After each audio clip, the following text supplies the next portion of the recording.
Now, where did I put it? Here it is. Welcome to the Toolbox, where we discuss the tools we utilize every day. Yours to use or toss. It's up to you. But I hope you enjoy. Hey everybody, welcome back. This is Tools for the Toolbox. Once again, you know me, I'm Chance Burles, and I have another fantastic guest for you here. He is one of my brothers from back in the day. We used to teach together, but I'll let him explain it himself. So, who are you, and what is your military background? Thanks, Chance. It's great to be on your show. I know it's been a little bit of time in the making, but I'm looking forward to a fantastic conversation. My name's Ashley Doyle. I served 21 years in the Canadian Armed Forces. I've spent time in the primary reserves with the 48 Hunters of Canada in Toronto, Ontario, and I've also spent time in the regular force with the Royal Canadian Regiment, serving in the 3rd and 1st Battalions. Man, good long career. When did you get out? I retired in February 2020, so we're just past the 2-year mark. Whole month.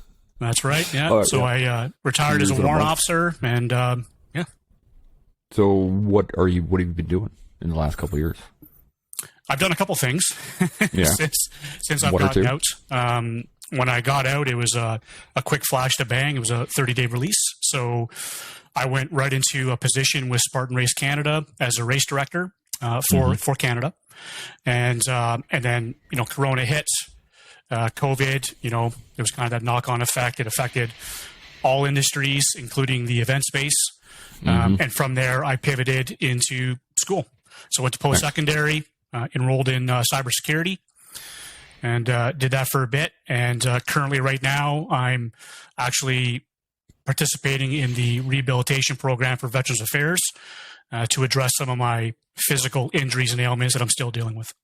Wicked. Yeah. I mean, it's surprising because when guys were first getting out in like Afghan vets were starting to get out, there was not a lot of programs. And it's nice to see now that there are some serious developed programs coming out of the VA. Still not perfect, what is, but I think it's getting better over the last little while. How would you describe your transition? Do you think it went well? Do you think it not so well? I think my transition went pretty good. Like I said, it was a 30-day release. Like, it was a quick flash to bang. The chain of command was very supportive. Everybody worked super hard to, set me up for success for the next bound. And a lot of the onus was on myself as well. So everybody just kind of worked together, and we managed to get it done. As far as the transition piece goes, I literally retired on a Friday.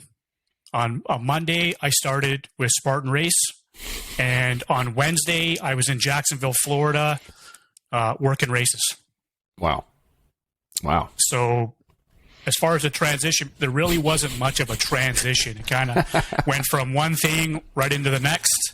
And then same for the schooling too. So I finished up with Spartan Race in the fall. And then I, just prior to that coming to a close, I was trying to think, okay, what's the next bound? Where am I going to pivot? What am I going to pivot into? And that's when I pivoted into cybersecurity. So January 4th, I was already first day of school. Man. So, well, then here's the real question. Could you have done it better?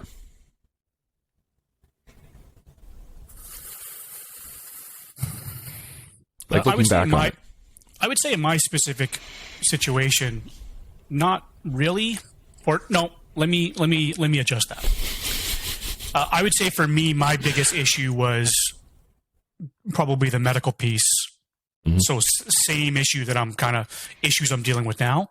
Yeah. So had I taken a little more time with that, but then there was also a time crunch, so what I probably should have done in retrospect is maybe slow things down a bit and kind of looked after myself at the beginning prior to jumping into the next thing, which is kind of what I'm realizing now. Even with that, a whole other career, school, all these different things, like being in this rehabilitation program, which I've pretty much just started, this is kind of the first time where I've had a break to, I guess, decompress and really start reflecting on, okay, where am I now? Where am I at? What's going on? Things of that nature. Yeah. Yeah. The 30-day releases are nice to be able to just like ditch and run and be, okay, cool, I'm done. We're out.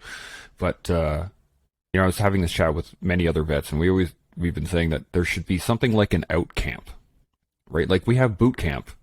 There should be something where you don't report to your unit anymore, but you still have PT in the morning. You would just move to a different unit, like a posting, and you would do 4 or 5 months there and just like run through what's available to you, go through the VA procedures, and this is what you need to do, and this is how you sign these things off, and blah, blah, blah, blah, blah. But that being said, a lot of guys I know that are sergeant above have a much smoother transition, I've noticed, just because they're used to doing paperwork. Whereas, privates and corporals are not the best at paperwork. Not to say that they're not great, like some are, but more often than not, they just don't have the experience to do the grind and the emailing back and forth and talking to this person, that person, blah, blah, blah. Whereas when you're a sergeant warrant, you get pretty used to that. No, I agree, absolutely. And I've got 2 points to add on that. One is, when you start talking about the senior NCOs understand the processes, the systems, and they know what needs to be done, where the junior members may not be 100% familiar. So, a recommendation for people that are getting ready to release from the Canadian Armed Forces, you got to understand the process. Like, you have to understand every aspect of it. And that's why people are recommended at some point in their career, at least, maybe a 5-year out mark from the end of their contract, to attend, a scan seminar. Because it gives you all the tools and the information. Now, I think, the content of the actual seminar itself may vary differently depending on which base it's being put on at and so on. Mm-hmm.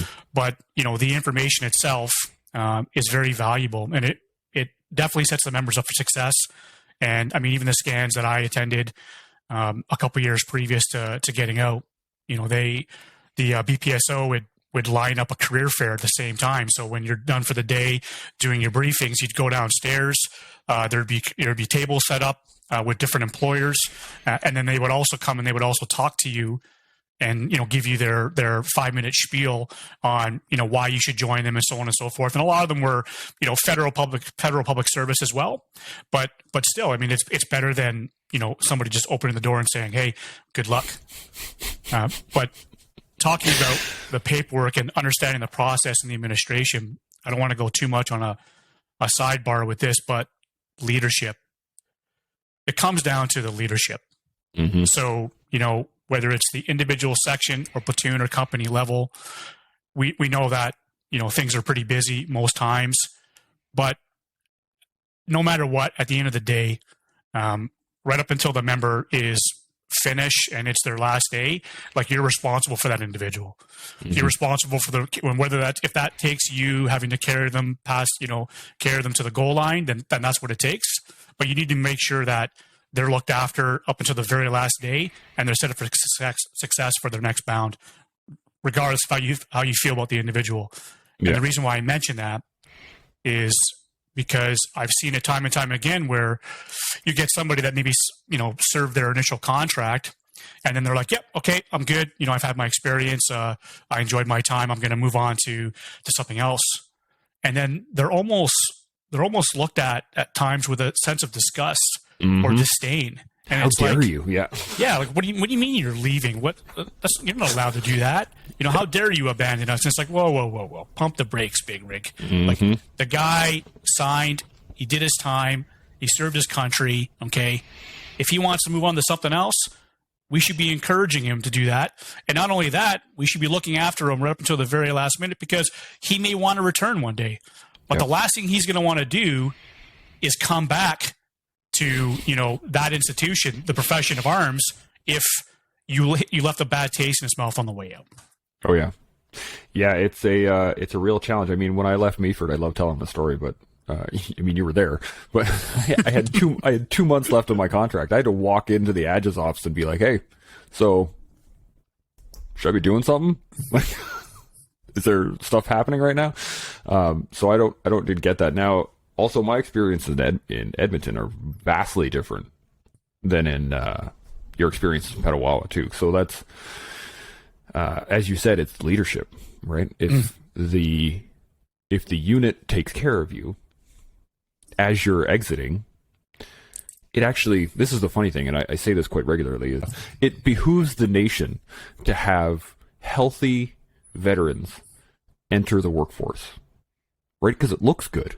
Because if you have healthy veterans that are leading the country forward or leading their businesses forward or leading a good life forward, then all of the people that see that go, oh, wow, he must have learned that stuff in the military. And maybe they're more likely to join the military in future generations. But if you have, kind of what we have now, where you have a mixed bag of guys who are, some are pissed off, some are, like, whatever, it was a good time. Some are saying it was the best time of their lives. Some of them are saying the experience, like, it's just, you're not getting an even story. And you know what I mean? No, I do. And it's, you're not, you want people to serve. You want people to, and whether that's in the Canadian Armed Forces or that's in any of the different types of organizations, whether it's federally or provincially, that are first responders or that are doing hard jobs and making hard decisions and looking after the individuals in that country. Like, you want people to speak highly of those institutions. Yeah. And when they don't, people start to ask questions. Well, why is this? Yeah. And, we keep talking about like the leadership and the administration and stuff. And I remember years ago, I got a great piece of advice when I was younger. When I was in Bosnia, my section commander gave me a great piece of advice. He said, Ash, I know you despise paperwork. But he said, in order to be a good leader and to make the big wheel, the big machine move and the wheel to go round, you have to understand the paperwork. You have to master the administrative process. That will set you up for success moving forward in looking after your people. That's a great point. I took that on board. Mm-hmm. So, I don't know how many things in the military I actually mastered, but I was pretty proficient in the administration process, and then that did have a knock-on effect, and it allowed me to be able to properly brief my personnel and look after them as best as I possibly could. Yeah, I totally agree. Understanding the admin portion of it is something that we don't push enough, because it sucks, but if you can do it, if you're good at it, it's done quickly. And then you don't have to deal with it anymore, right? Like, if it's done, it's done. Cool. But also, if you need to write a memo or you need, like, oh, shit happens, you're like, oh, crap, I need something, like, now, then you usually have a template. Like, I had templates for everything. If I needed a template for a memo, bang, here it is. I just changed some of the numbers, add little pieces here and there, done. In. Because I don't like paperwork. Who likes paperwork? That's not a fun thing. But no, and when we know in the military, you think about like the D1 and ASIMs and these different programs. It's a difficult landscape enough as it is to try and navigate. And it's not as if it's not as if there's a lot of set courses where this information is disseminated to the members and they can get their check in the box and then actually have an understanding. Like, they either need to painstakingly suffer through it, mm-hmm. or they need to constantly ask other individuals, or they need to try and seek out and find where these what these processes are, and the information is there, but it's just very difficult to find. And I mean, the Forces has a manual of abbreviations, right? It's like 700 plus pages, and it's nothing. We're nothing but short form and abbreviations, and it's good for brevity. Yeah. But it also creates a lot of confusion. And if people just spent a little more time in understanding what the acronyms actually meant of the various different programs and systems required to execute their personnel's administration, they would know exactly where to go and what to do and where to find it. Yeah. Like, I still have all my engineer docs. I still have them. And I don't think I'm ever going to get rid of them. I don't see myself building a bridge anytime soon, but I have the bridge PAMs because somebody's going to ask for them. you got to hold on to those calcs. You never know when you're going to need them. Man, I have my blasting calculations in my truck in the door. Just on a piece of paper, just right there. I don't have mine in my truck in my door, but I do have them around. Yeah, well, gotta have them somewhere close, right? So what we wanted to talk about today in general was routines, because when we were talking earlier, you had told me that, you know, something that you've used throughout your time in and time out to maintain your lifestyle, right? And I just wanted to, you know, how do you build your routine? Because everybody has their own routines, right? And I wanted to know how you go through the process of it. Okay. I'd say there's some layers to that question. Just so a few. I'll start. Yeah. I'll try and start at what I think might be the beginning. So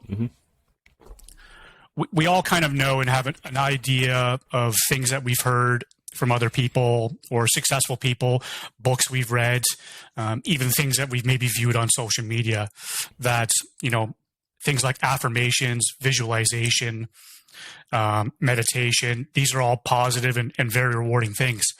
Exercise, reading, scribing, journaling. These are all things that make the super successful people where they are at that point in time. And it continues to enhance and add to their level of success. So I think there's a couple of very prominent people when we talk about, you know, things like discipline, right? Jocko being one of the very big people when it comes to discipline, hence books and publications and, you know, things that he's written about, but he's not wrong. And I think most people subconsciously know that. They just may not want to admit it out loud, or, you know, or turn around and be like, you know what? I need to make myself a little more accountable. I'm going to get up at 4:30 in the morning. Now, I agree with him getting up super early in the morning, because I think you should suffer a little bit every day, because it's good for the soul. And the very first way to set yourself up for success is to get up super early in the morning, beat the sun up. You've already got to jump on the day. Yeah. Now, people are going to have different processes of what that looks like. But I read a book recently, and it's called The Miracle Morning, how to be, you know, super successful before 8 a.m. And there's a good acronym in there to use as a reference. And it's called SAVERS. So it stands for silence. So whether that's meditation or just sitting silently reflecting, affirmations, visualization, exercise, reading, and scribing and or journaling, which is the exact same things that we just talked about. Now, if you think about kids need structure. And that structure comes in the form of a routine. If a child needs it, just because an adult gets older doesn't mean that the adult doesn't need it. And if you think about it all the time, we think about motivation. The motivation is what gets you started in this journey. But it's discipline that keeps you going. But all of that is achieved through a routine. That's the vessel that you use to get the work done. It's got to be structured. You got to lay it out, because when you're being super busy, or you have, you know, tons of things on, people would always say, as an example, you know, oh, I don't have time for that. Oh, I'm too busy for that. I wish I had enough time to get to that. Well, the reason why you don't have enough time to get to that is because you don't have a routine. It's because you're not taking the time the night before to write out your day and block off your time and use your time wisely to set yourself up for success and get the work done. That's why. That's a great point. Yeah. I hear that a lot too, right? I don't have time for this, or, oh, where am I going to find the time? And I always say, you know, it's about making time. You can't just like hope that it's going to show up and be like, oh, I got a free hour. Cool. I'm going to go do whatever, right? Because in that free hour, you're going to be, I don't know, going to the bathroom, scrolling on your phone. You're going to be making coffee. You'll fill time if you don't have something in that block. And I do it too. I do it all the time. Where I'll be sitting on my phone and I'll be like, oh, okay, well, I don't have to go pick up my boy for like 30 minutes. What should I do? And I'll just sit there and like scrolling along, and then all of a sudden the time's gone. You're like, oh shit, I gotta, and off I go to do that thing that's blocked off, right? But if you don't specifically put the time down to do something. I think,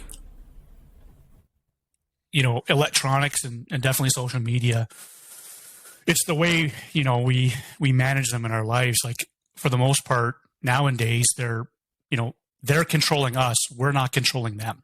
Mm-hmm. We're allowing them to dictate how we spend our time. And, you got to give credit to the manufacturers, right, of the various devices and social media platforms, right? They use science, they use medicine, they use it to their advantage to realize that these colors and these sounds and these symbols, all these things release dopamine. It makes us feel good, and we constantly want more and more and more and more.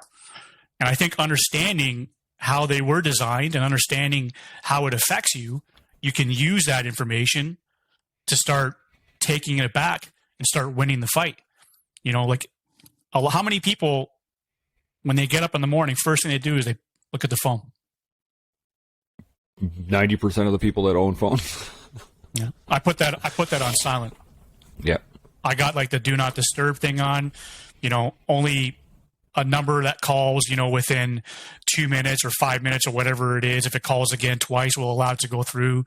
I got a home phone. If there's a problem, call the home phone. People putting the phones beside the bed, it becoming the new alarm clock. Like, there's layers into reasons as to why a lot of these things are affecting us. But at the end of the day, it just takes the first step. Yeah. Yeah. What a lot of people, like, when they say, I don't have time for this, or I don't have time for something. Well, you're better doing something, even if that something is 5 minutes, even if it's 10 minutes, even if it's 15 minutes. Because if you don't take the first step, you're never going to start moving towards the direction you want to get to. Absolutely. And if you start out incrementally, you can find the motivation to do something for 5 minutes. And then when you consistently start doing it and the motivation fades, but the discipline keeps you going, that routine's going to be there. It's going to set in and become a habit. And you're now going to have that habit. All you need to do is add a layer to it. And then add a layer to it. Add a layer to it. Before you know it, you're doing that whole Savers program I just talked about. Yeah. Yeah. Well, it reminds me of a story I heard on social media a little while ago. I don't know how true this is, but it's a great story anyway. And it was about a guy who lost a ton of weight. And how he did it was he forced himself to go to the gym for 5 minutes every day, but no more than 5 minutes. So he would just show up. It's enough time to get changed and sit on a machine and maybe one rep, and then out he would go. And he did that for, months. And then he said, okay, well, now I'm going to be here for 10 minutes. And then he would go for 10 minutes for months. And it became the routine of just going there that enabled him to continue to work out, because he was just, every day he would be there. Whether it's 5, 10 minutes, 15 minutes, 20 minutes, didn't matter. He was there. And that's the routine. You get used to being there. And there's been, how often do we do this, right? You're driving down the road. You're supposed to go somewhere. You're going to point X, right? But along that same route is my son's school. And I am driving along, and now I'm going to my son's school, and I'm like, oh crap, wait. I'm not supposed to be going here. And you got to, flip a quick UE or turn left or whatever. But it's because the routine is there, so that when your mind wanders or you're not actively looking at something else, your brain will go to the routine. This is the routine. This is what I always do. Here it is. Boom, boom, boom, boom, boom. It's the same thing we use drills for, right? Why do we sit in a room with 6 people or 7 or 8 people and go over the load over and over and over and over and over? It's so that when somebody calls load, you're doing it before you're thinking about it. Yeah, so we train to the point of those movements becoming intuitive. People use different words, right? Reactionary, instinctive, whatever that is. But you do it to the point it becomes intuitive. You don't have to put a lot of thought behind it. Mm-hmm. Do you find that your development of routines because you use routine a lot. You're a pretty structured guy.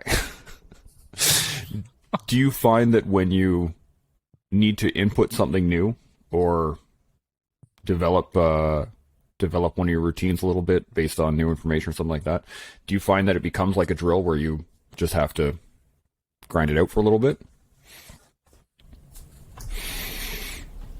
I think having an understanding of why you're wanting to implement that into your current routine pays dividends.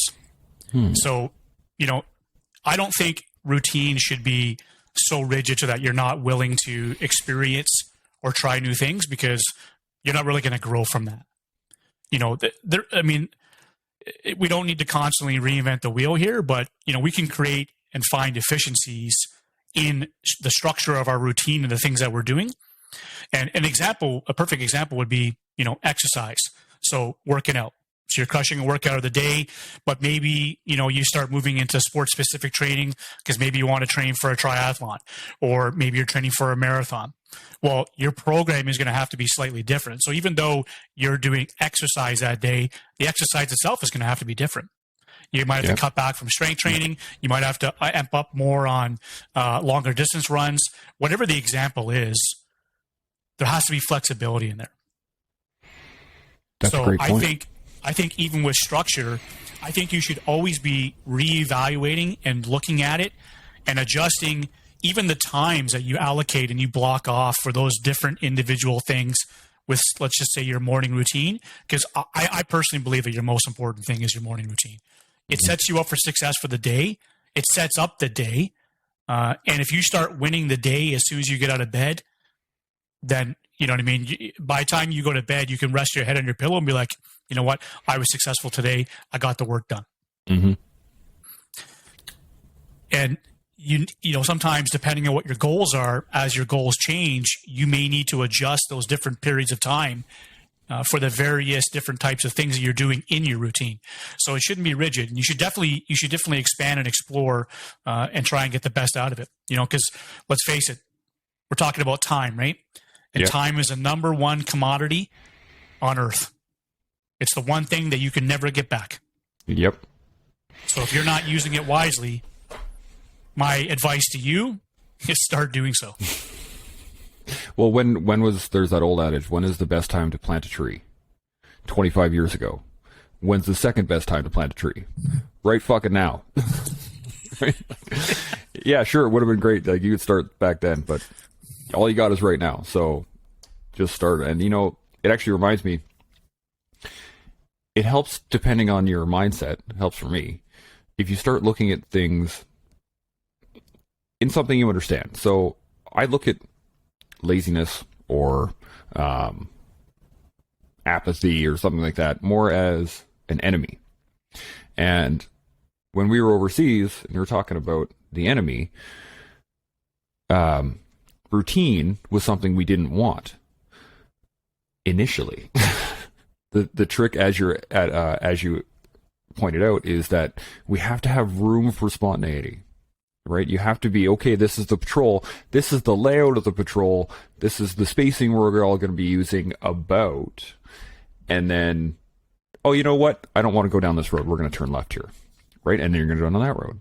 But you're still going to end up at the same point. So the routine is still the same. We're still going on a patrol. But there's spontaneity involved in that because you have to be able to adjust for incoming factors, right? If you have a morning routine that says I'm going to wake up at 4:30 and I'm going to work out and I'm going to do X, Y, and Z, and then I'm going to take my kids to school and then I'm going to do blah, blah, blah, blah. Well, what happens if your kid's sick? Right? He can't go to school. Oh, well, shit. That you could let that throw your whole day off and be like, the plan is ruined, rah! Right? Or you can be like, okay, well, now I need to adjust. And then figure it out from there. That does happen, though. Like, so somebody may, like, let's say somebody says, okay, tomorrow morning I'm going to go for a run. Mm-hmm. Well, they get dressed, they open the door, and maybe it's just pissing out. And they're like, nope, turn around, right back in the house, I'll do something else. And it's like, but it's like, you know what? Nope. I'm going out there. Yep. It's, it almost adds to, your mental robustness, right? Like, do what you say you're going to do. So there's other things that are going to benefit you from having a routine. Mm-hmm. Because a routine also forces you to persevere, especially when you're dealing with like environmental elements or time crunches. It's like, oh, I don't have time to do a workout today because I got a super busy work schedule, or maybe I got company coming over, or something happened where you said, a kid's sick and this and that. It's like, no. You find the time. The work's got to get done. You just have to ask yourself and you need to look at your schedule. You need to look at what you've planned for that day. And you need to start saying, okay, where can I find more time? And you know where the number one and easiest thing it is to probably find time? Where? Less sleep to get the work done. And nobody likes that, right? Yeah. But that's, you know what I mean? And you need sleep, right? You need sleep because it's, when you sleep, it's your body recovers, right? Your mind recovers, right? Flushes out all the bad stuff, brings in all the good nutrients, sets you up for the next day. But, if that's what it takes, then that's what it takes. That's part of the grind, right? That's absolutely. When we go through training, when we go through basic and SQ and threes, we don't get a shit ton of sleep because there's work to be done, right? And you're also training your body to be able to handle sleep deprivation and a few other things. And what I found was that instead of getting good at not being able to sleep, or getting good at sleep deprivation, what I found was that I found efficiencies throughout the day, right? If you sleep on top of your cot instead of in the blankets, or like on top of your bed in basic training, you sleep on the bed instead of being in the blankets, it's easier to make your bed in the morning. That cuts off, a good 45 seconds worth of messing around first thing in the morning. Pre-shining your boots the night before so you don't have to do it in the morning. Like little things that just, you start to add efficiencies, which allow you to add time. But you don't actually figure those out unless you're being put through the stress. And sometimes you don't get sleep. That's the way it is sometimes.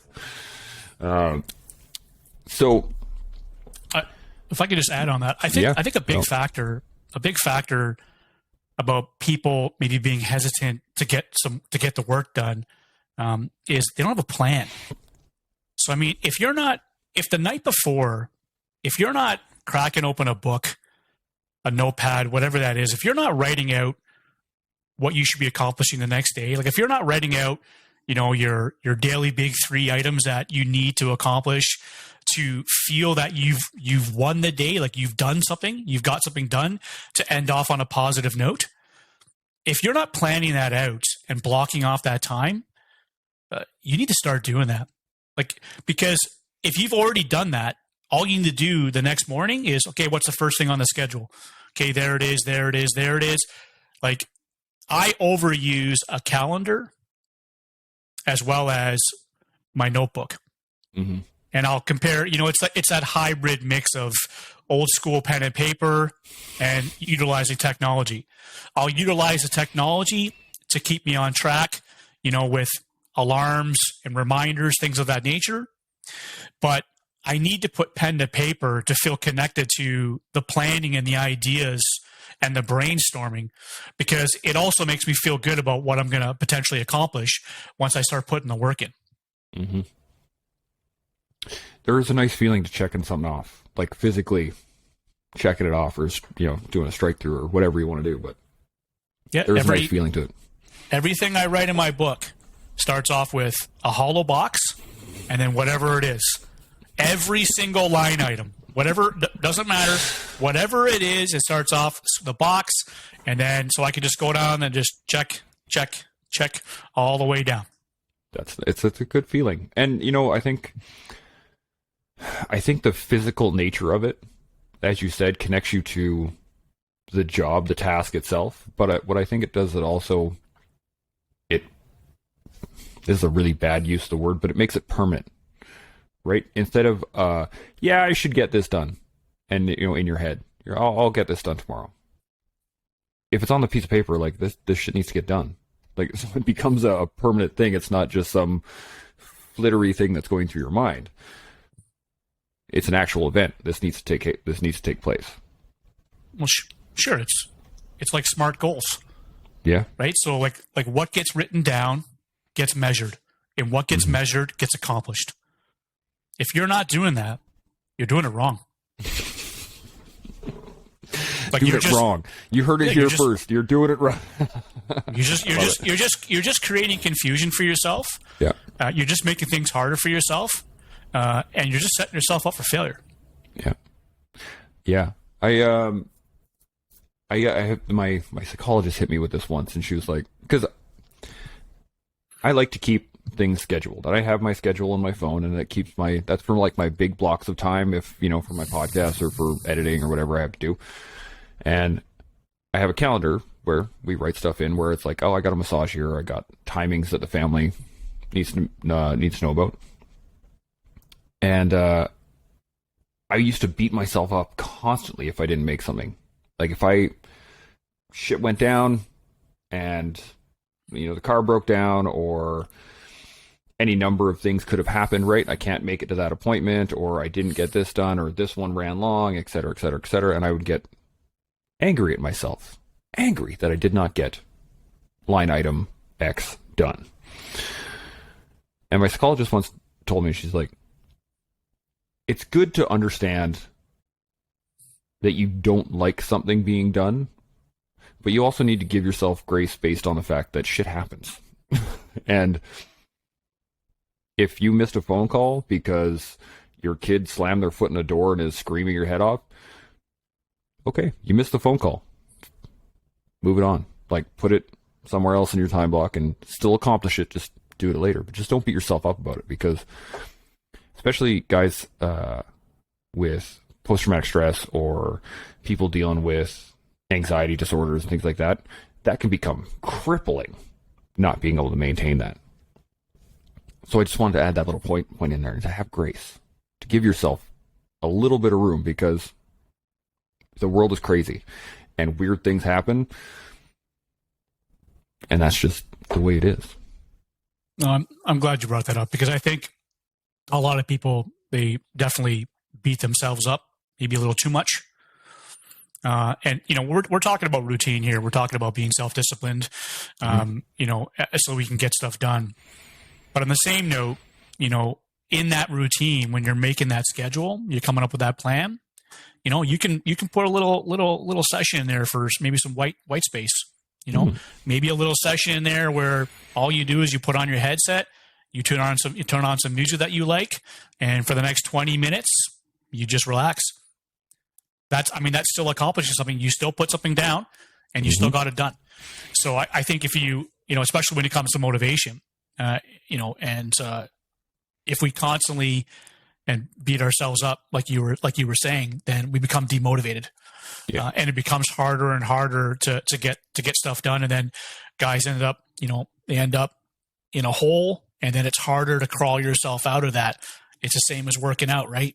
It's easier to maintain, even if that maintenance is 3 days a week of whatever it is for working out, than it is to not do anything for, a year and then try and get back into it. It's always harder to come back. So even if you can maintain, the smallest amount of whatever that is, it'll pay dividends.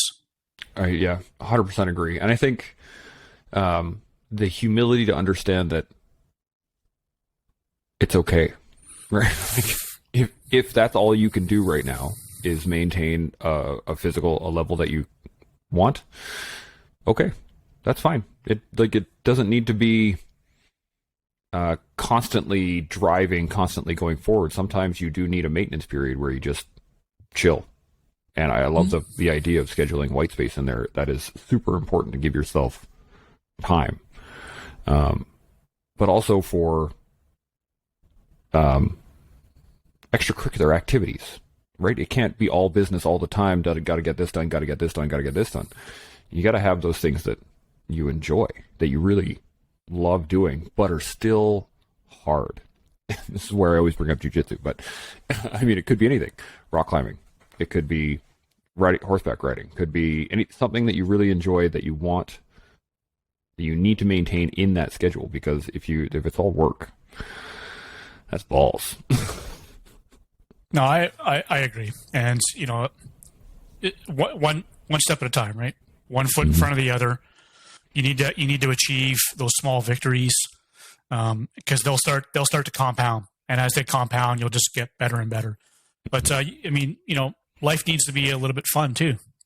So being able to, and whether those activities are hard, like you're saying, but having them in there and doing things that you enjoy. But at the end of the day, it's still structured. You put it in a routine. You're getting the work done, so it's all positive. Yeah. I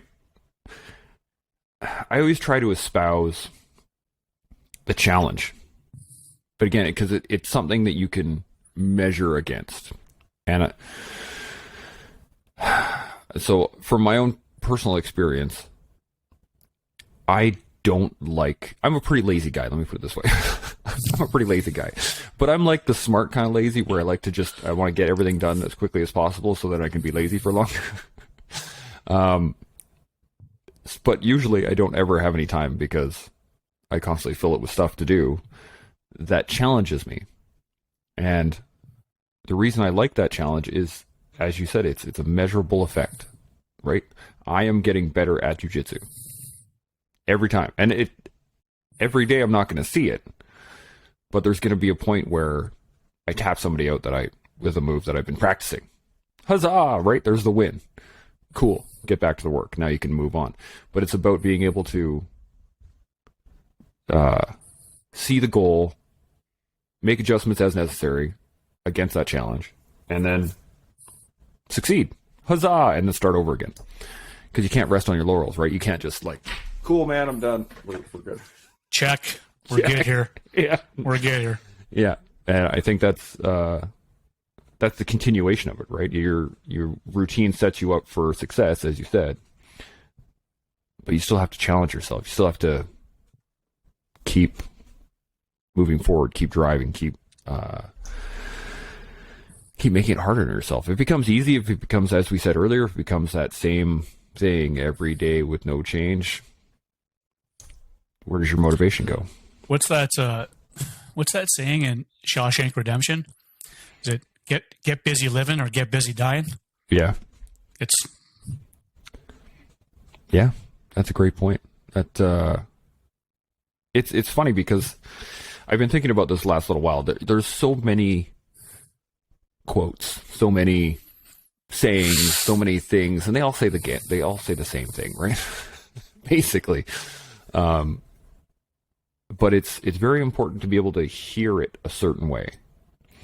And I mean, I say this most of the podcasts I've ever done was, there was a point in time that I started learning certain lessons, right? I was reading Extreme Ownership, and I'm like, oh, fuck, of course, that makes so much sense, right? You start learning about, as I started learning in jiu-jitsu, as we were talking earlier, right? I have these little epiphanies as I go, oh, this applies to this and applies to that, blah, blah, blah. And it's really easy to wear yourself down and be like, shit, as we said earlier, right? Crap, I wish I had known this 10 years ago. And I look back after I learned stuff about leadership, and I look back at my career in the military, and I was like, oh, that's why that happened. Oh, that's why that happened. I see now. And I also started to realize that there were people trying to tell me this and trying to teach me those lessons, but I was not ready to hear it, or I wasn't hearing it correctly. I needed it explained in a different manner. And I have this example from jiu-jitsu. So I used to have a really bad bridge. I couldn't get up high enough. I was giving myself all the excuses in the world, right? I got a bad back. There's no way I can get that kind of force in there. There's not enough power. My legs are too long for something, whatever I could come up with. And the instructor was showing it to somebody else, and I heard him say, kind of as an offhand remark, it's like going over a high jump bar. You got to roll your shoulder underneath as you go up, and it just like exploded in my head. I'm like, I used to do high jump. I know how it works. And the moment I did it, I like threw myself over completely, and I'm like, oh yeah, there it is. You're like, this entire time, are you kidding me? Exactly. Well, that's, the details matter, right? The details matter. They really do. And it's one of those things that you don't really realize until you're older, that sometimes it's just the way somebody's saying it. Sometimes you need that extra little bit of context or for it really to take hold. And I think routine was that for me, because I didn't really understand routine until actually probably Meaford, when I started teaching, and I realized how important it was to keep my routine so that I could keep the troops' routine, et cetera, et cetera, et cetera. Whereas before, as private corporal going through the army, somebody tells you to do something, you're like, all right, off you go. And then you go back and sit down. You wait for somebody to tell you to do something. Okay, off you go. But there was no, except for PT and stuff. But yeah, I didn't really understand it until I started teaching. So I just forgot my question, but whatever. We've been rolling for just a little bit around an hour now. Do you think you have any final points on routine that we haven't covered already? I would say that going back to don't beat yourself up. Don't be too hard on yourself. The first thing you got to do is take the first step. So like that great example you gave of somebody that lost an extreme amount of weight, and all he did was, just showed up, right? And that's what you got to do. You just have to show up. And, I think the easiest way to start it is, get up early in the morning. And I know a lot of people don't like to do that. I know a lot of people don't like to do that, but, if you think about it, it's when I go back to when I said that, I think you should suffer a little bit every day because it's good for the soul. Mm-hmm. Well, there's no easier way of suffering than getting up at 4:30 in the morning or 5 o'clock in the morning. That's a great point. Putting your running gear on with minus 25, minus 30 Celsius, and opening the door and going, all right, we're doing this. One foot in front of the other. Yeah. And getting it done. Yeah. It's so true.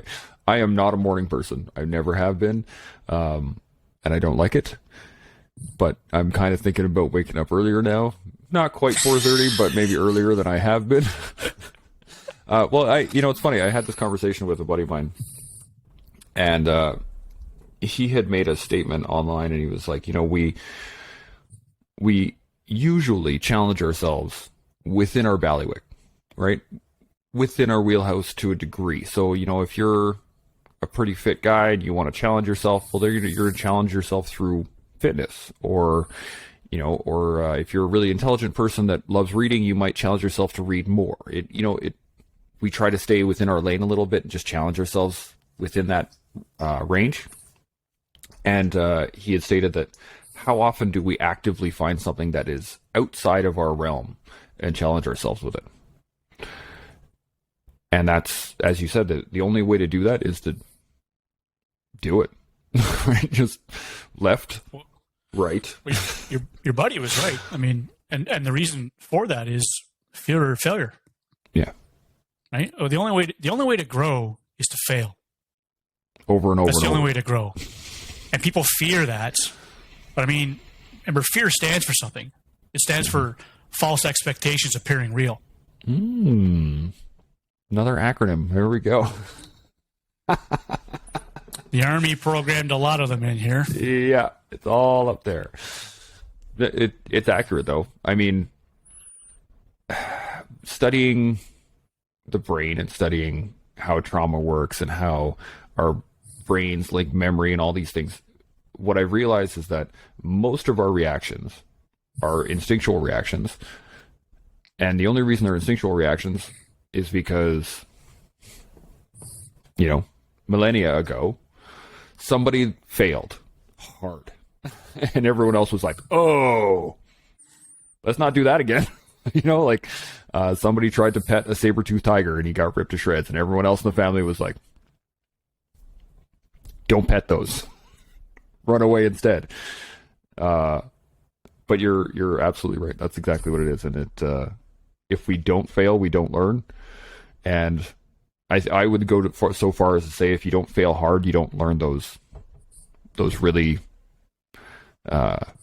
core memory kind of deals where they stick in your head and you're like, well, sometimes people just need to fail. Remember what we used to say in the Army? We used to look at something really bad and be like, watch what's going to happen over here. And you see it begin to unfold. Especially when you've already told the individual, like, hey man, don't do that. Like, because if you do that, this is what's going to happen. And if this happens, this is what will also happen. There's a knock-on effect. And then you give it some time and that individual goes and does that anyways. And then something happens. And then you look at the guy beside you and you're like, hey, remember what I was talking about? Like, yeah. You're like, you know what that is? What? Call it a self-correcting error. There's those times, right? And, I actually remember I was on SQ way back when. And I was staring at the Gagetown landscape, right? On my C9, looking at the trees. For hours and hours. And I fell asleep 100%. Like, I was out fucking cold. And my buddy walks over and he kicks me and he's like, dude, wake up. The OC's here. He's doing an inspection. Do not fall asleep. And I was like, Roger, 100%. Got it. Out cold. And the next thing I remember was him kneeling beside me and I hearing a voice going, and who do we have here? And I look over, half asleep, still waking up, and all I see is bars. And I'm like, hey, sir. How's it going? He's like, what are you up to here, Zapper? I'm like, watching my arcs. Like, really? What are your arcs? Then again, I just woke up. I'm still phased, and I'm like, that tree about 400 meters right. He was laughing. I never fell asleep on the defensive ever again. That was the hard lesson, because my sergeant, he came and told me afterwards. He's like, are you ever going to do that again? I'm like, nope. I'm surprised you didn't immediately wake up and be like, my arcs are 10 and 2. I was so shocked that I think the fact that I fell asleep again, I was just like, oh my God. But with that lesson that I learned, I did the exact same thing to one of the recruits in Meaford. He fell asleep on the C9, and I walked up beside him. He didn't move, and I knelt down beside him. He didn't move, and I looked in his eyes from the front, and he was out cold. And it was me and Ryan were out there. And I ripped the C9 out from underneath him, and he woke up, and he just looked at me, and then he tried to look away, and there was Ryan on the other side. And he looked back at me, and he's like, won't happen again, Master Corporal. I'm like, good. Here's your C9. Right? And, I'm glad we clarified that. Yeah, exactly. Right. It was just one of those things that sometimes you have to learn the hard lesson, and that's okay. So yeah, we've again, I can't thank you enough for being on here, brother. This has been an awesome chat. I think there's some really great points across the board about starting and maintaining a routine. Are you on social media? Do you want people following on social media, or should we just pretend you don't exist and be like, hey, everybody, this guy is not here? Yeah. I saw him once, but I'm not exactly sure where he went or who he is. Do you want me to blur your face out and I'm your voice? No, that's quite all right. No, yeah. This is actually my first podcast, but no, I'm not big or super active on social media. Maybe I'll visit that and expand that at some other point later on down the line. But yeah. Right. Okay. Well, there's only so much time in a day, and I need to allocate it appropriately. Right. And development is more important than social media. What if the development is in social media? Oh. Right. Guess what? I'll just have to block that time out then and we're done. Love it. Awesome, brother. Well, I can't thank you enough. This has been awesome. And I'm gonna get you back on here at another point. We're gonna talk about something else, but not sure what yet. I mean, I only know so much, right? So I mean, like you're pretty much, we're almost at the exhaustion point here. So I can only draw so much. You can only get so much blood from a stone, right? All right, brother. I can't thank you enough. This has been outstanding, and we'll see you next time, I guess. Yeah, no, I appreciate it, and for a first podcast, it wasn't too bad. Not too bad. I like it. That concludes this episode of The Toolbox. I really appreciate y'all listening. It has been my pleasure bringing you this awesome guest. If you like what you heard, please like, share, subscribe, and do all that awesome stuff. And I hope you can use some of the information that was offered. To all those putting on the line every day, first responders, military, veterans, civil servants, you guys are keeping us safe and keeping the country running. I really appreciate y'all. Hope to see you next time. Till then, stay open, stay humble, and stay focused. Shimo.